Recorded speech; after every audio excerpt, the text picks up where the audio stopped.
Welcome to Moving into Wholeness. I'm Carly Wood. This is an evolving space for sharing stories to inspire and connect, practices to guide and heal, in hopes of supporting you as we all journey into wholeness together.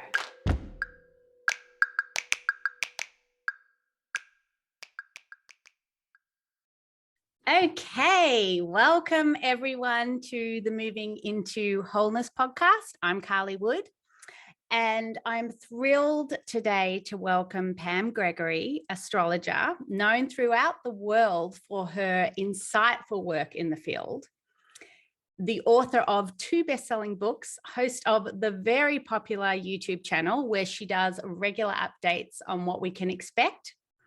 And as a fan myself, the thing I'm most grateful for is her beautiful and positive energy. And she brings it to everything she does. And she has a way of spreading hope and is without question helping humanity move into a higher consciousness by spreading this hope and knowledge within her massive network. So welcome, Pam, and thank you so much for being here. Thank you, Carly, for that beautiful introduction. Thank you. Happy to be here with you. So I'm going to jump right in, and I wanted to get your take. You have this unique ability to translate the language of the universe in a really accessible and applicable way. Applicable meaning that we who listen can easily bring that into our own lives. And when you talk about how planets have an archetype, can you explain that and how that can be expressed in an individual as a sort of laying of groundwork for those who aren't necessarily as familiar with astrology? Yeah, I mean, this sounds like a very simple question. It's actually a vast topic. I could spend a month going through this, really. So each planet has a kind of core meaning, if you like.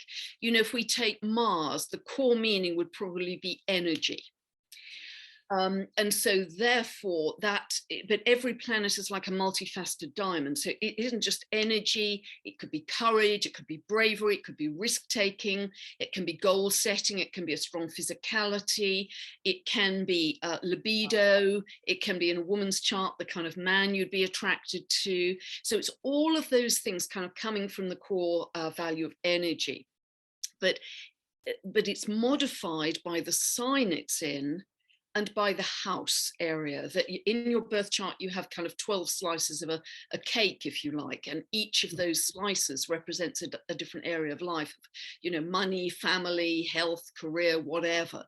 So where Mars sits in your chart will be modified firstly by the sign and then by the house. So say Mars in your chart is in a fire sign, will naturally express in a strong physicality. You might be very sporty and athletic, and you've got to be go, go, go the whole time. You could be busy, on the go. And even when you're older, you might have to be on the go, walking, cycling, housekeeping, whatever it is. Whereas if it's in a water sign, that will literally dampen the effect of Mars. It will be less physical, less vigorous. You'll be putting energy more into your emotions. If it's in an earth sign, you'll actually be very productive. You'll use that energy to produce something tangible. If it's in an earth sign, gives you very strong endurance. Earth signs like Taurus. Yeah, like Taurus, Virgo, Capricorn. If it's in an air sign, you'll put a lot of energy into your intellect, perhaps academic studies. So it will be modified very significantly by the sign it's in, and then by the house area it's in. So are you expressing that energy in your career? Are you expressing that energy in your spiritual life? Are you expressing it in your creativity? So it starts to become like a kind of multidimensional jigsaw, and that's just looking at Mars. I mean, that's going to be true to every single planet.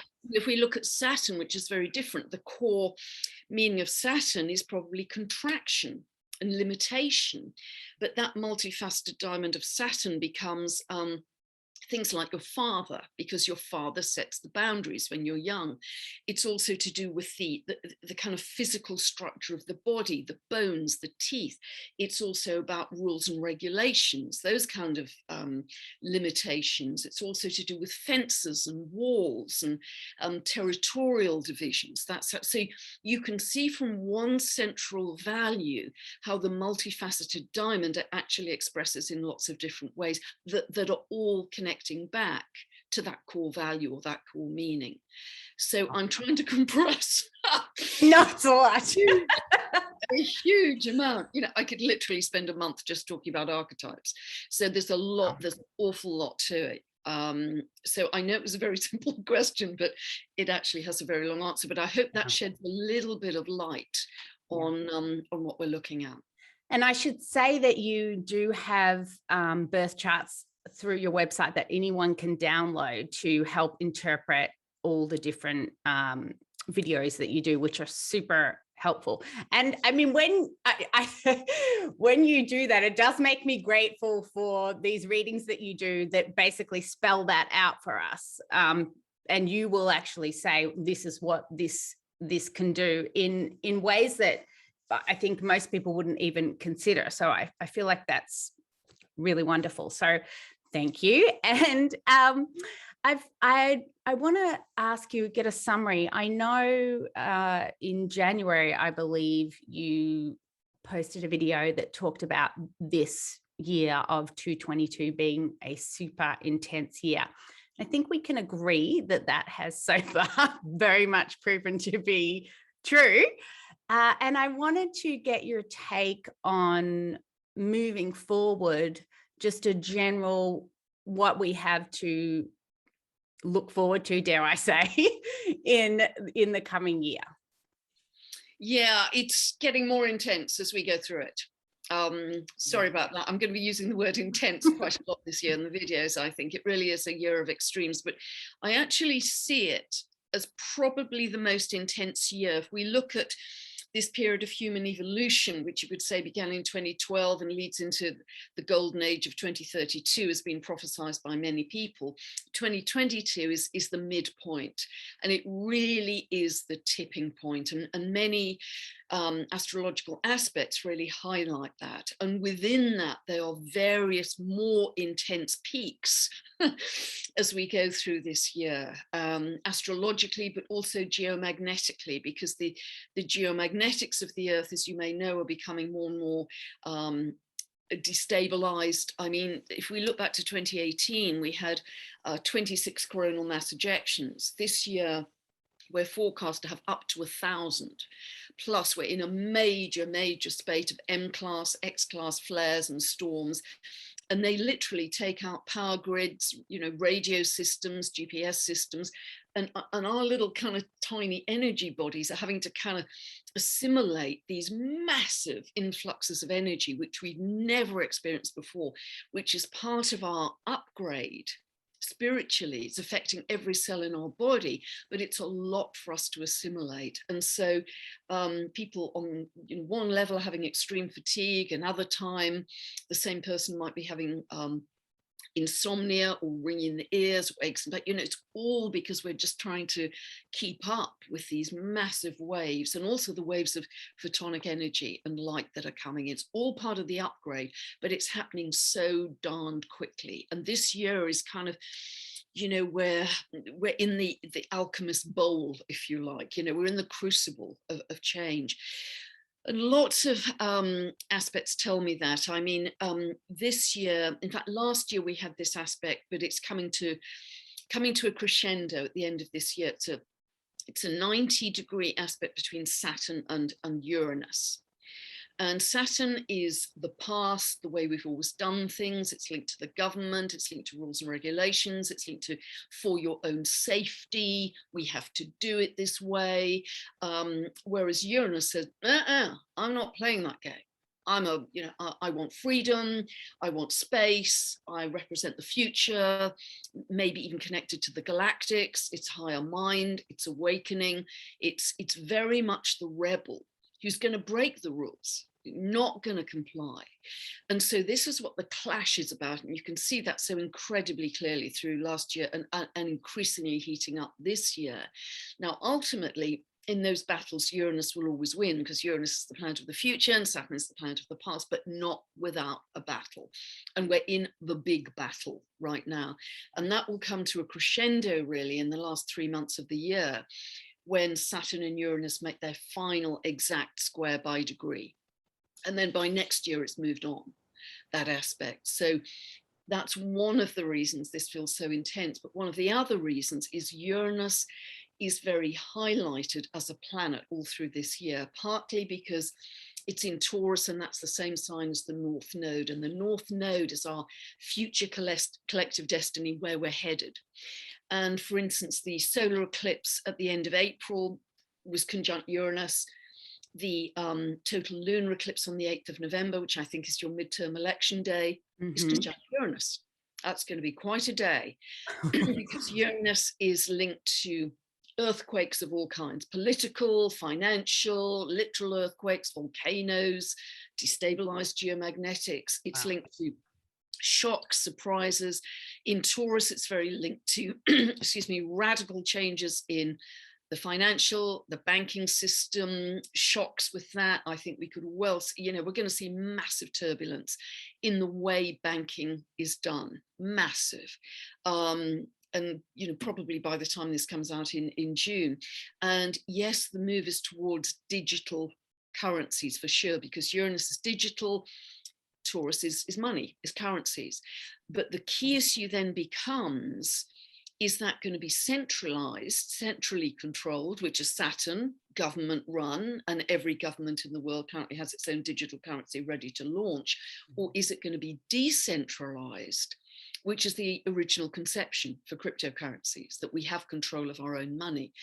And so that's going to be another major, major clash. And there will be great efforts to decentralize everything as we go through this year on the part of the individuals. The government will do everything, the governments will do everything they can to keep centralized control.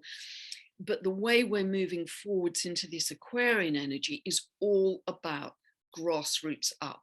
We're done with top down. Pluto moving through the final degrees of Capricorn is going to reveal every bit of dirty laundry there is to reveal about top down structures, governments, corporations, institutions, strong leadership. It's going to show any dirty laundry that it can find.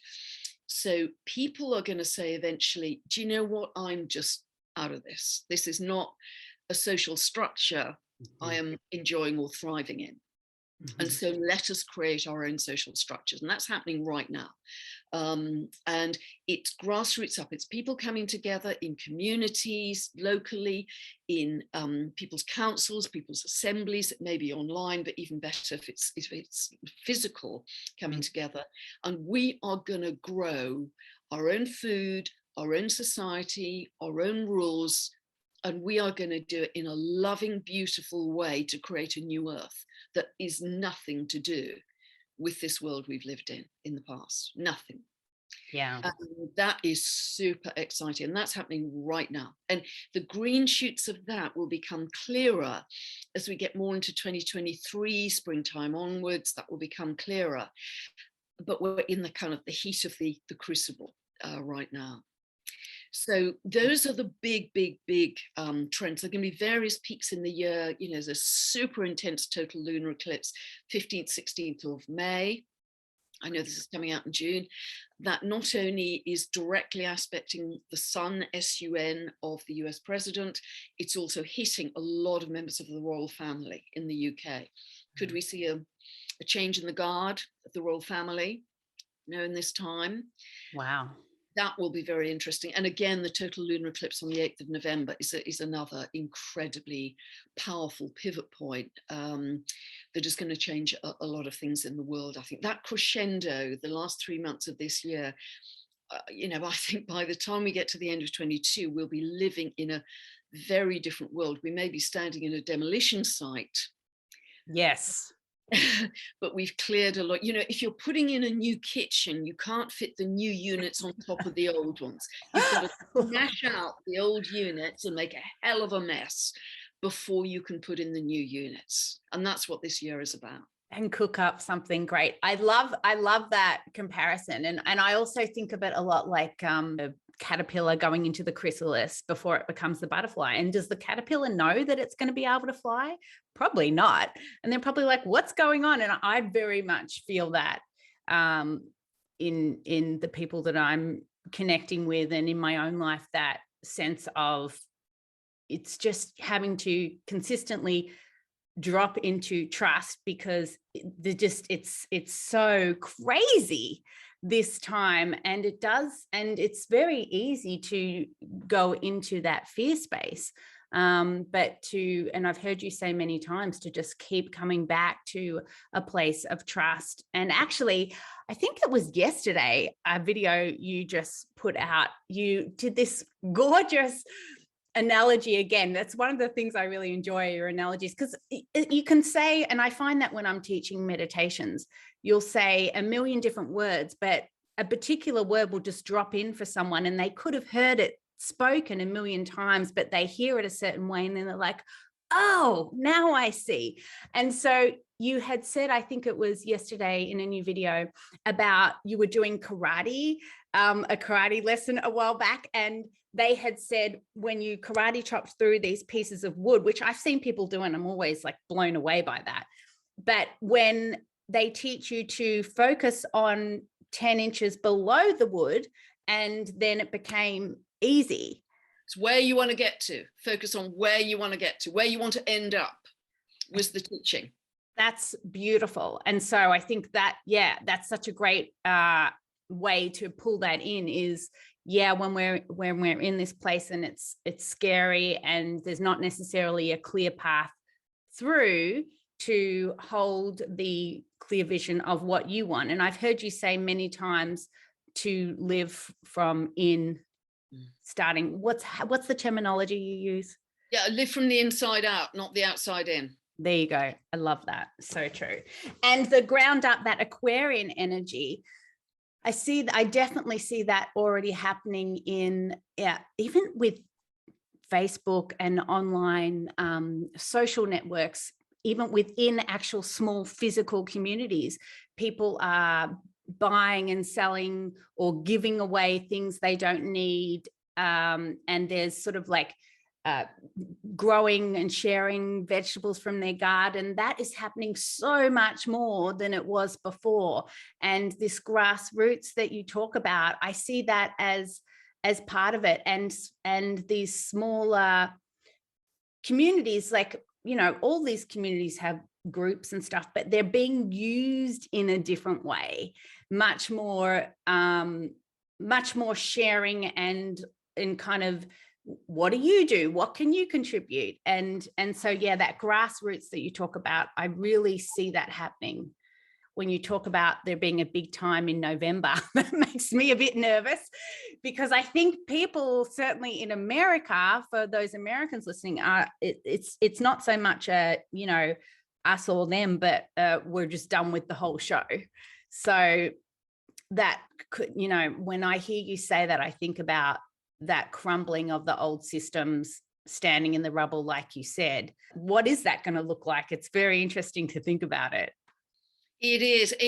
And you know, that's why if you can get together with a like-minded group or in a community, that will give you so much strength and support. And it's the joy and simplicity. You know, we were deprived of human connection for a long time with the lockdowns. Often people were just locked up in their homes, totally on their own. And now to meet with people and join with them and share that, the joy of that simple human contact is so rich, and we appreciate it in a way that I think we've never done before, because we were into buying stuff before. You know, it was a yuppie dumb and materialism, and it was stuff. Nobody cares about the stuff anymore. They're not buying stuff, they're buying seeds. You know, so we're really going back to the fundamentals, and Aquarian energy is very much about the power of the people coming together in simple ways and just in their own sovereignty and autonomy, saying, no, I'm not buying into this system, I'm going to create a better world. Yeah. And that's the really exciting thing. So although it's going to be a heck of a wild ride and a messy year, it's necessary breakdown to get to a clean slate where we can start all over again. And you know, I also think the darkness has to be revealed in order to wake more people up. And very upsetting and uncomfortable though that is, not enough people are going to wake up until they see the darkness. And I mean, the total lunar eclipse in Scorpio mid-May is an absolute stonker for that. I mean, is honestly, I mean, there's going to be, I just have visions of sewage actually, because Scorpio is linked to elimination and toxicity and pollution and lies and betrayal.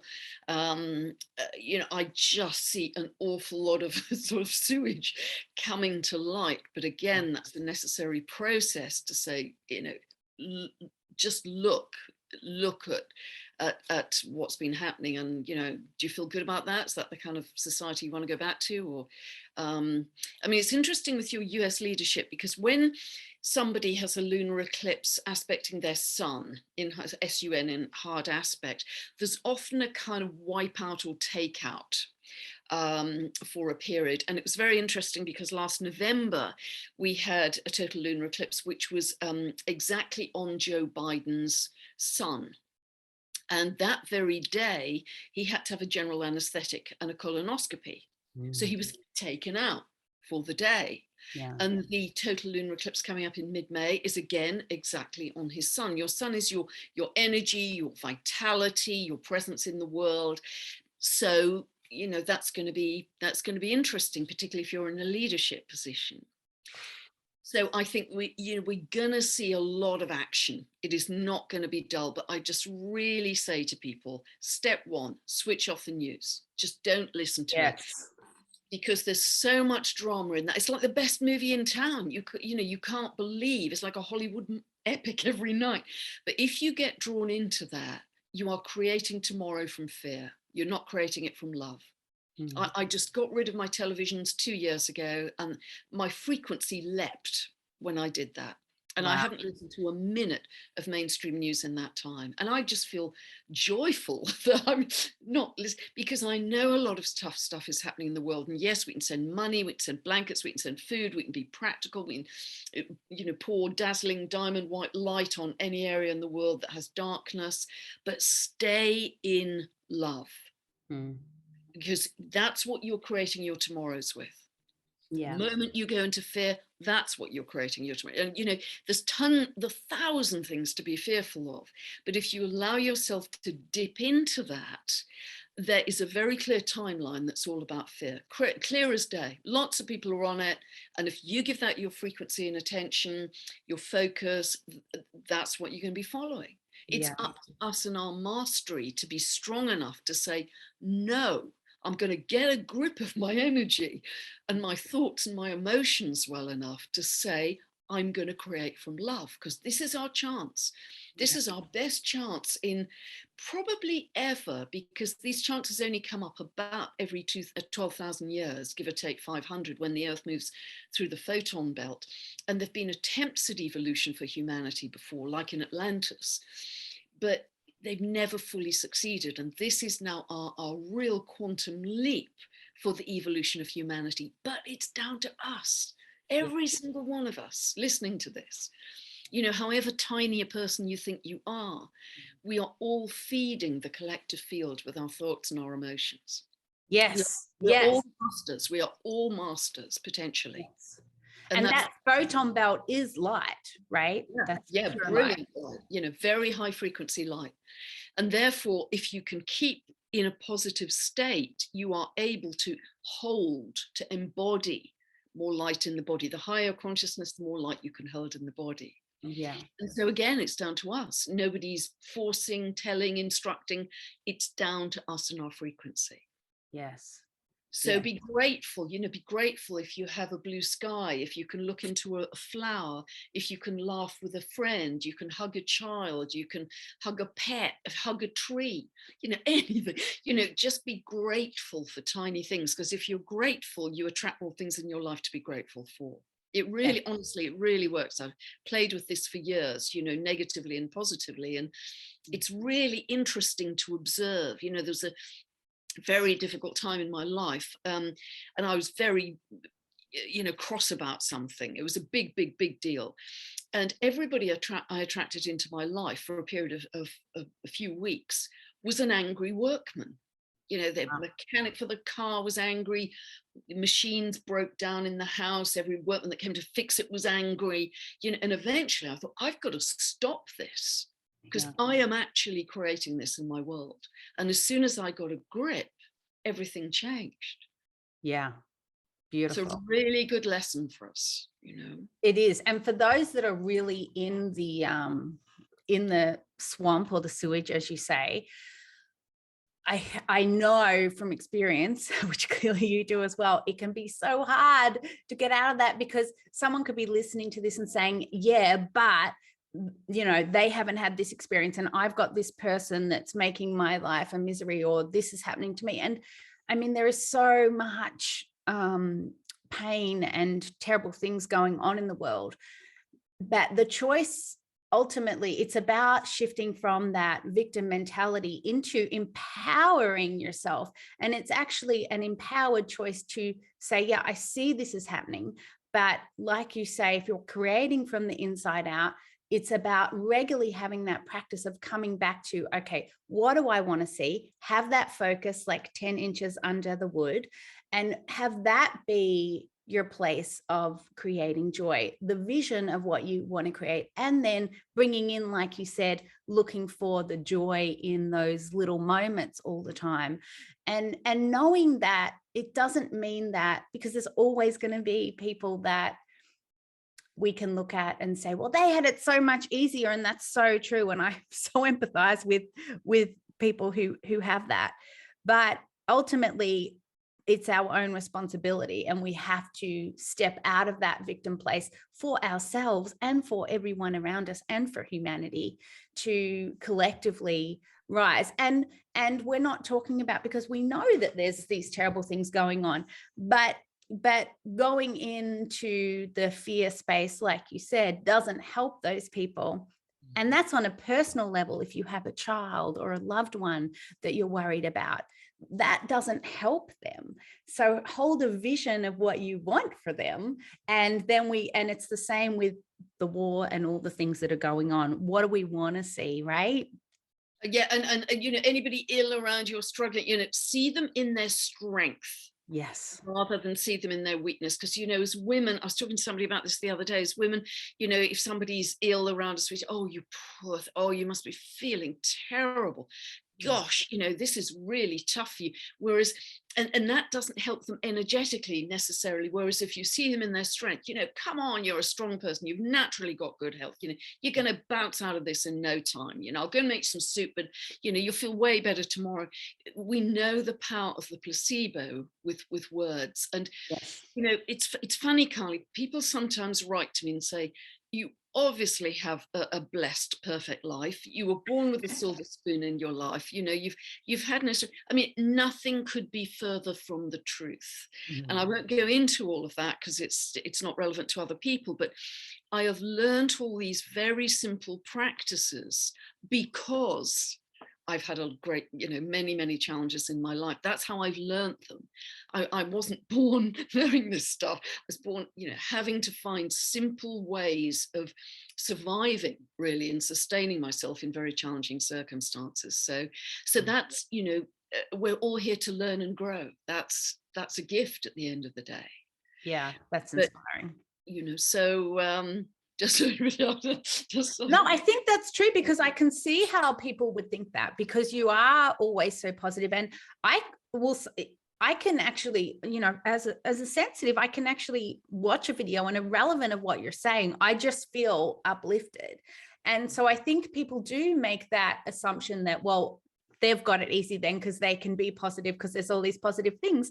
But you just have to make a choice. And when we have these situations that come into our life, the choice is always ours. Well, how do we want to grow and expand and seize the opportunity, even though the opportunities never feel like opportunities, or do we want to go into victim? And I think that idea of choosing to go into victimhood or to expand and hold a positive light is both a confronting and an empowering choice. And absolutely, and that's what this year is about. That's good, because stuff is really tough out there, 1,000 problems with locally, globally, it's everywhere. And so it doesn't take much energy to go and find the problems. But if you get sucked into those, which is what certain people who do not have our highest interests at heart would want us to do, that's a dusty old road to misery. Yeah. So we've got to have the spiritual strength to check ourselves and say, I could go down there. I'm going to bring myself back to my breath. I'm going to go outside and hug a tree. I'm going to call a friend and laugh. I'm going to do anything that will notch up my frequency. And constantly through the day, the one overriding thing for everybody is, what's my frequency? I used to tell clients to stick Post-it notes, those sticky notes all over the house, bathroom, mirror, fridge, kitchen cupboards. What's my frequency? What's my frequency? I love that. Everything in your reality cascades from your frequency, everything, your whole life, your whole reality. And also Yale, and it was interesting, for 20 years I taught management people how to make more persuasive business presentations all over the world. And Yale and Harvard were doing very big studies at that time with presenters, because what they discovered is that it was not, just as you've been saying, Carly, it wasn't the words and the content necessarily, it was the energy of the presenter that convinced the audience. Does this guy really believe in it? Does he think it's a great idea? Yeah, he looks confident, let's go with him, versus someone who's nervy and wobbly and not sure he believes it either. We're going to turn down the recommendation. So there's a very infectious quality with energy. Yes. And I'm actually aware as well that if people aren't very astrologically literate, which is fine, why should they be, that they are literally picking up my energy in those videos. And that's okay. That's enough to maybe notch them up, 1 or 2 pegs. Yes, exactly. And the more of us that can hold that space, we're lighting the way for others. So if you want to do good, because I know there's so many people that have that, there's that archetype of the person that just wants to help. And as you said, women especially, we hold, our bodies are even built for holding all of the troubles of all our loved ones in our womb. It's a physical, component of our bodies that, I could go into that in a big way, but I won't. But we have to be really careful about choosing to let go and not hold all of that for everyone, and therefore helping everyone. Like we have said, I'm going to keep going around in circles there, so move on, because I love that subject and could go there all day, especially with embodiment. So you have made some fascinating videos on the dwarf planets orbiting. Now, I'm correct me if I say this incorrectly. Kuiper belt? Yes, okay. Kuiper. Okay. Kuiper, Kuiper belt objects. Yeah. Okay.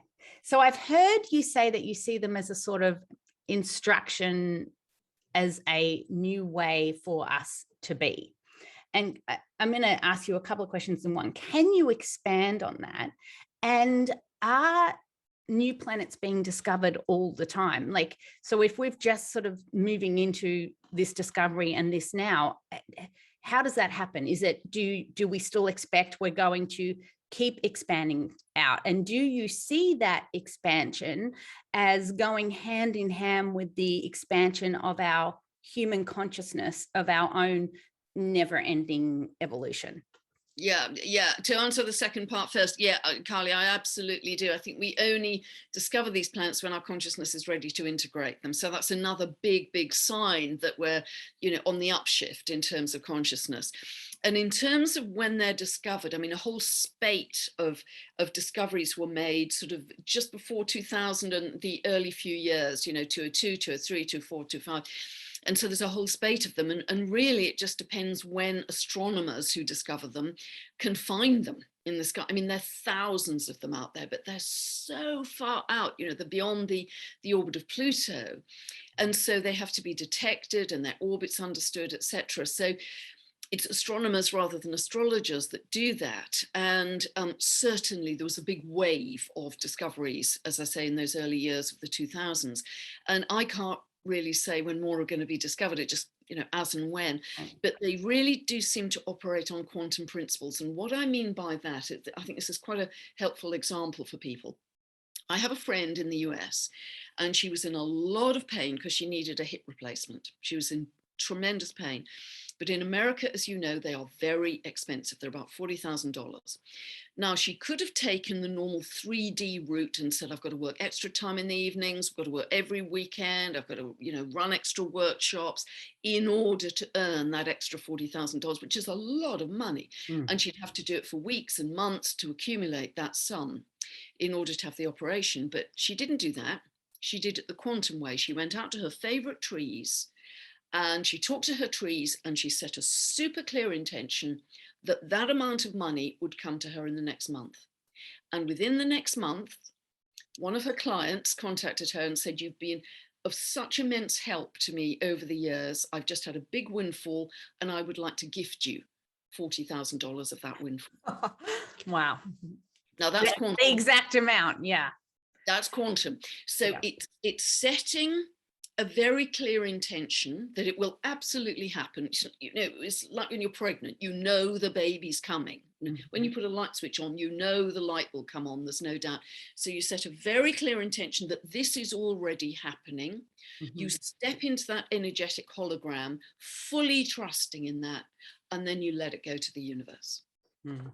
And that's operating the quantum method rather than a slog, an appointment with a bank manager, writing a business plan, and all of that effort, push, linear, logical 3D way that we've operated. I mean, this is exemplified by the dwarf planet Haumea, that is linked to the Hawaiian goddess of fertility.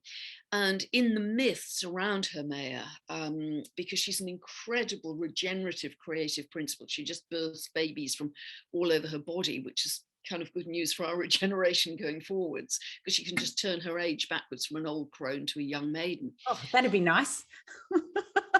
An appointment. So, but what she's able to do, even if land has been laid waste with toxicity, pesticides, everything's just barren, she had a magic stick called a makalai in this myth, and she could just summon wild food from the land and the sea, so people would never go hungry. And so again, it's a kind of almost like an impossible quantum leap, but these dwarf planets have the promise that that is the way we're going to operate in the future. And in fact, my good friend does this all the time. You had the hip operation. More and more of us are learning to do this by setting a clear intention. Every day as I'm waking up, I say, I live in a world of magic and miracles. And the magic and miracles come in.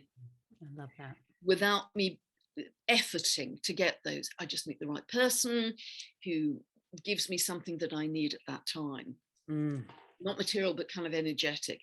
And so if you live in that kind of miracle zone, trusting that good things are going to come to you, that's the wavelength that you're broadcasting, that you're going to attract. It's just like a radio signal. You tune your radio to hard rock, you're going to get hard rock coming back to you. You tune it to classics, it's just a frequency match. That's all it is. But we are becoming masters of understanding that in order we can operate on a quantum system rather than the hard work 3D system that takes so much time and also makes things seem impossible. I mean, my friend who would have had to work night and day for months to earn that amount of money, that seems insurmountable. And yet she did it in a trice, just by sending off the intention to the universe. Yes. And trusting that piece that it could be even better than, I like to do that a little addendum at the end, or better than I imagine, Yep. like don't limit yourself. Yep. And I think that's very important. Yeah. And I love, you talked about rather than efforting. So you start the day, but rather than efforting, it's just like you put out that intention. And when I hear that effort word, I think of the masculine energy versus the feminine energy of softening and allowing, and that masculine energy. And of course, not in any way to those listening, am I referring to gender, but just the energy of the masculine and feminine, and the masculine energy being that effort and discipline, and the way basically we have in the Western culture lived for a long time with the top down and the control and all of that. And I think part of this evolution is this raising up of the feminine energy, of the softening and the allowing, and going back to Mother Earth and growing fertility. These are all the feminine energy things. And do you agree, Pam, that part of this evolution is about that rebalancing? Totally. Yeah. Absolutely, totally. And in fact, we've just had something incredibly helpful that was really very strong through March and April, which was conjunction between Jupiter and Neptune. Because Jupiter is the ancient ruler of Pisces, Neptune is the modern ruler. Pisces is very soft and feminine. It's yin energy, it's very receptive. And it's almost angelic. It's very fine, high frequency energy. And for many people, this just opened up this beautiful kind of poetic, soft, welcoming in of something much more beautiful, away from the patriarchy and the tough stuff. And that really boosted that feminine, that divine feminine side of our nature, I think. And yes, for sure, there's going to be a rebalancing. I mean, there has to, with Capricorn being so hard hit by Pluto right now, that is really going to give the top-down structures a very hard time if they haven't been fully transparent and accountable. And when you talk about that all being exposed, if someone can apply that to things in their own life, that could, is it fair to say that could look like, it's not just a discovery, like, oh, you're realizing, someone was doing this thing that you didn't know, but it could also feel like maybe a negative thing coming up, but remembering that when that negative experience comes up, that it's showing up to be released. Yeah. Okay. Yeah. So it could feel like just something bad happening. Yeah. And I think part of that process, Carly, is that we're going to be releasing a lot from the past, because if we're able to hold a higher frequency, automatically that changes all the dynamics in our relationships. So we may find that people with whom we've been in relationship in the past for quite a period of time, it's not that we have arguments, we just kind of now on a different trajectory. They're on their journey, we're on ours.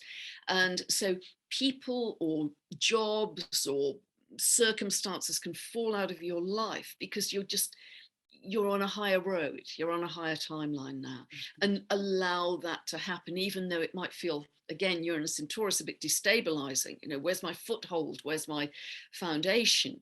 You have to let that go. I mean, the total lunar eclipse in Scorpio mid-May and also the next one in November, those are big times for releasing your old life. I think our new life is going to be unrecognizable, and our future has never been more invisible, because we're stepping into what I want to call the new human in the most natural, organic way.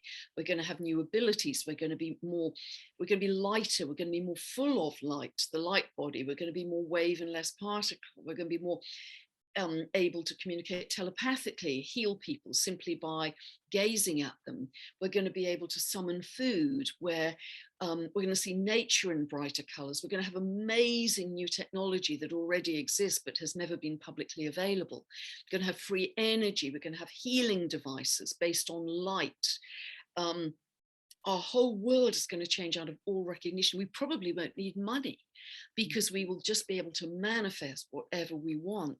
And we're kind of just stepping into that, but it seems unimaginable when the whole of our life up to this point has been so dense. And frankly, in 2022, it seems more dense than ever before. But to remember, that's so it can be let go. But that's the mastery, not to be engulfed and overwhelmed by it to such an extent that you can't kind of draw back and get the perspective. And that's why I always say, stay on your eagle's perch, just observe, so you're aware of what's happening in the world. That's very important, that we're aware, but the mastery comes in being aware. But then despite that, you can still hold a high frequency. So it isn't spiritual bypassing and saying, I'm not going to look at any of it, I'm just going to be in this fluffy world. It's not that at all. It's saying, okay, I know this stuff is happening. It needs to happen. I can see it from my eagle's perch. I will not be negatively drawn in. I'll stay in this divine neutrality. And from here, I will create something magnificent.